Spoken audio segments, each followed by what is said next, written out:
Kelim Perik Chafhei Mishnah Aleph. This Perik is different from the previous Prokim. It's dealing with a very specific rule of Hilchas Tumah. We have mentioned this rule before. This is the rule of Achirayim V'toich. We need an introduction to understand this din. Okay, let's start. Midoiraisa. A kli, kelim, they can be an avatuma and they can be a rishon tumah. A keli cannot become a sheni l'tumah. In other words, a keli must pick up tumah from an av hatumah, because it can only become a rishon. Another rishon tumah can never be metame a kli midoiraisa. Oichelim and mashkim, the highest they can get to on the food chain, on the tumah chain, is a rishon as well.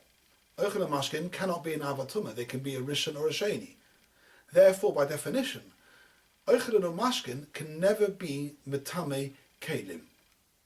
Because kelim, the lowest that they can be midoraisa is a rishon. Oichelim and mashkim, the highest they can be is a rishon. And therefore a rishon can't be metame a rishon can't make a rishon. Therefore midoraisa oichelim umashkim can never be metame kelim. However, there is one exception. There is one type of mashkin which is an av hatuma midoraisa. They are those mashkin that come out of the bodily fluids known as the mayonis of, for instance, zov, zova, nida and yiledes. Those mayonos have a din of an avatuma. They therefore can be metame kelim midoraisa. That's the only case of mashkin being able to be metame kelim midoraisa. Because there are some mashkin, i.e. the mayonos hazov, which are able to be metame kelim and turn them into a rishon, the chachamim were gozer on all mashkin which are rishonim, Mirigzera Drabana, that all mashkim which are rishonim are able to be metame kelim. Because there are mashkim which are avatuma, and they can be metame kelim, they therefore said all mashkim tmein which are rishonim are able to be metame kelim. That's Gzera Drabanan. Now let's expand on that. This Gzera, that mashkim are able to be metame kelim, means that if a mashkin which is a rishon is metame a kli, the kli becomes effectively a sheni. Although kelim can never become a sheni, this particular gezerah says that in this case, kelim become a sheni. The relevance of a keli being a sheni is, there are two relevances for this. One is that if the keli is a sheni, it means that it is metame truma. If you would put truma into that kli, the truma would become a shlishi. Another nafkamina is that things which are a sheni, for instance, oichlim which are a sheni, or kelim which have become a sheni under this new rule, have another din d'Rabbanan which we're not discussing here. They're able to be metame mashkin, and this is when it goes against the flow. Sheni, which touches mashkin, the mashkin become a rishon. Again, of course, the Rabbanan. So when the Rabbanan instituted that kelim, which have become tomei through mashkin rishonim, and the kelim now become a sheni, that means those kelim are able to be metame truma to make them into a shlishi, and they're also being able to be metame mashke chulin to make those mashkin back into a rishon. This is what the Rabbanan instituted when they said that mashkin are able to be metame kelim. As an aside, that rule that I said, that once the keli becomes a sheni, it's able to be metame truma and make it into a shlishi, those details are actually discussed in a Mishnah in Taurus, Perik Ches Mishnah Zayin. There's a machlokes between Rabbi Eliezer and Rabbi Yeshua. We don't need to deal with it now. So let's go back. We've got our mashkin which are rishonim. These mashkin which are rishonim, which are able to be metame kelim, they can be either mashkin which are rishonim midoraisa, because they picked up tumah from an avatuma, or they can be mashkin rishonim from the rule that I mentioned just before, which became Rishonim through the Din Drabanan, that when a Sheni touches Mashkin, the Rishonim flip back and become a Rishon. In either case, every case of Mashkin Rishonim are able to be Metame Kelim Midrabanan and make those Kelim into a Sheni. That's the basic rule.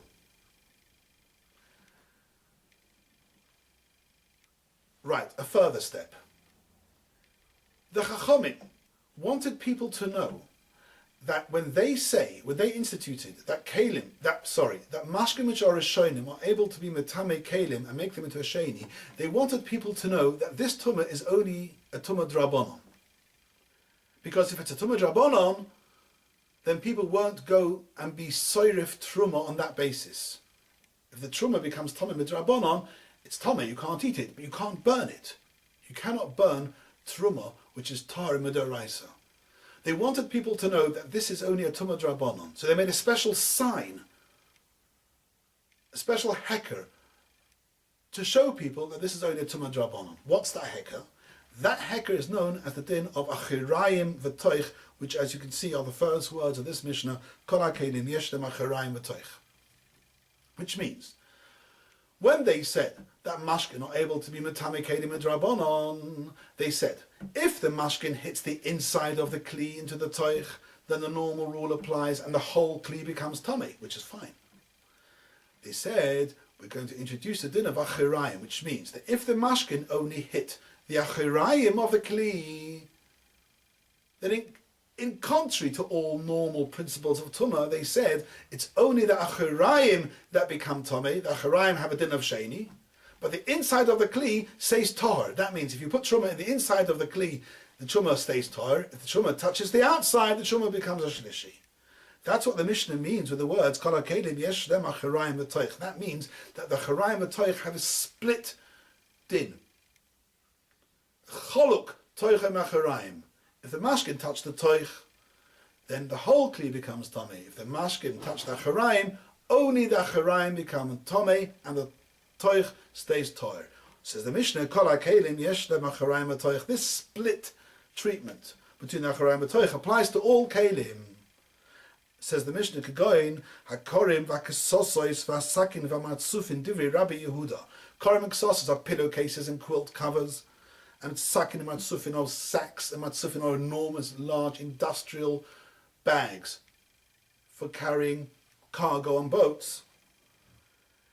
Those kelim, the dinim of acharayim v'toich, also apply. What's Rabbi Yehuda? What does he mean? Because these kelim, you can actually turn them inside out. Of course, when you turn them inside out, the acharayim and v'toich get swapped over. Says Rabbi Yehuda, it doesn't matter. You look at the keli as it is now. As it is now, you've got an achirayim and you've got a toich. The fact that you can turn them inside out and then it would change doesn't matter. When you turn them inside out and you change it, then of course it splits. Then you have a new achirayim and a new toich. Says Rabbi Yehuda, it doesn't matter. You look at every kli ba'asher hu sham, it is now like this, and therefore it is now has a toich, and now has an achirayim. The din of achirayim and toich applies to the kli as it is now ba'asher hu sham. Rameir says no. Rameir says, Kol sheyesh le toivaros yesh le charayim v'toich, v'chol she'eino toivaros eino charayim v'toich. What Rabbi Meir is saying is, I disagree with Rabbi Yehuda. If you have a kli which you can easily turn inside out and outside in, then that proves that this keli hasn't got an acharayim v'toich. You cannot say for sure this is the acharayim and this is the toich. You can always swap it around. Says Rabbi Meir, a keli which doesn't have an acharayim v'toich, because you can turn it inside out, it's got a din of a kli poshut. And the rule is, if you have a kli poshut which doesn't have a acharayim v'toich, then this special rule of acharayim v'toich doesn't apply, and therefore the mashkin, wherever they hit, is metame the whole keli.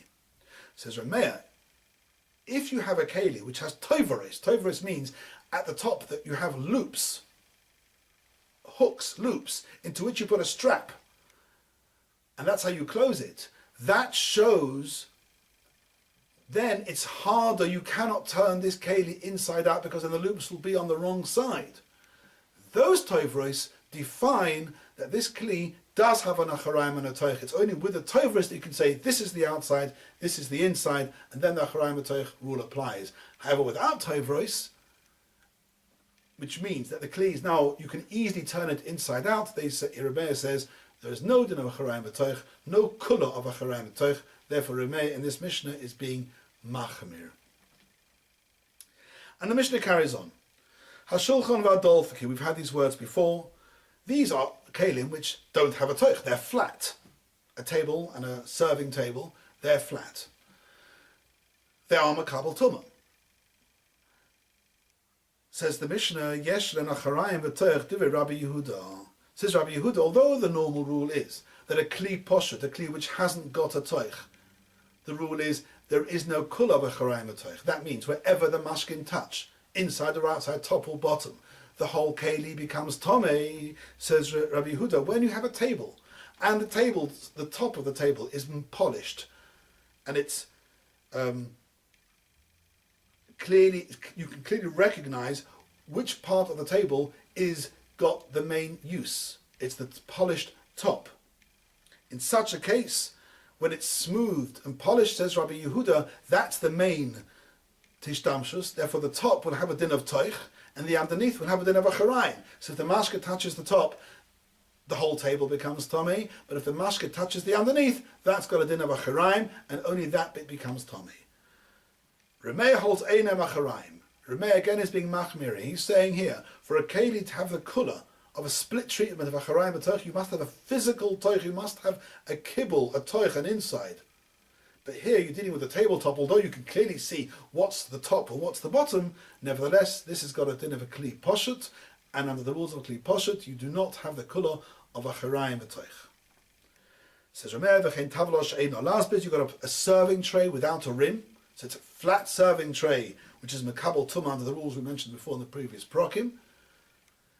Again, you'll have the same achalokas between Rabbi Yehuda and Rabbi Meir as to whether the din of a charayim v'toich apply to such a tabla.